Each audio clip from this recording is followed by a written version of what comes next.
негізі. Мақтанбайды ешқашан. Дұрыс. Иә. Бірақ енді жүрегінен үлкен тау түскендей болған шығар, е? Иә, шыны керек бір тосын сый болды ғой, кәдімгідей Мақсат ағамыздың звондағаны. Және мен жаңа көзімнің мақтаған емес, негізі Мақсат ағам қандай екенін сезіп тұрғаннан кейін, соны өзіме келдіріп, өзімнің арқылы беріп жатқаным мүмкін дұрыс емес болып қалған шығар енді халықтың алдында. Кішкене қобалжып өткені. Енді өзіңді өзің мақтамасаң кім мақтайды? Дұрыс бір жағынан. Жалпы енді осы үлкен ерекше бір ұсыныстың куәсі болдық. Ұзақ дайындықты талап етті бұл ұсыныс.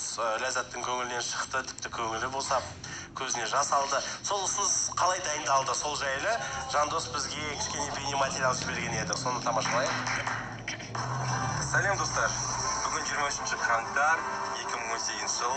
Мен бүгін Ләззатқа қыз бен жігіт ретінде жүрейік деп сөз салайын деп жатырмын. Және де қазіргі таңда сағат 9-дан 16 минут кетті. Және де біз гүл алуға, яғни Ләззатқа арналған гүл шоқтарын алуға бара жатырмыз. Жолдамыз. Кеттік ал.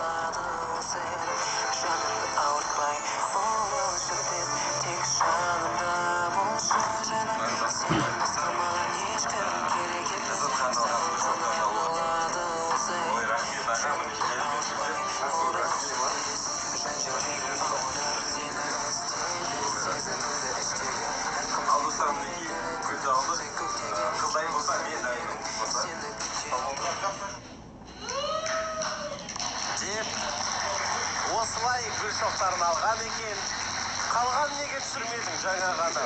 Құбыжықты қалай жалдадың? Саксофон болды ғой деймін. Негізі саксофон жаңа бауырым, батыр бауырымды жол-жөнекей алып кеткен болатын, бірақ жол-жөнекей жолда жүргеннен кейін түсіре алмадым, және де үлгермей қалдым. Және де осында келгеннен кейін шыны керек өзім қобалжып қалай болатын уайымдап, қалай өтетінін уайымдап, осы жерде осында келіп ұмыт кетті шыны керек, оның жалғасын түсіру. Егер жалғасын түсіргенде бүкіл толық ақпарат болатын еді, бұл бастамасы осындай, және де жалғасы өткені сол өте жауапты, өзім бір түсінікті. Күрделі бір енді үлкен қадам жасадың, алғашқы қадамың деп есептейік. Енді қандай жоспар бар? Жоспарда қандай қадам бар?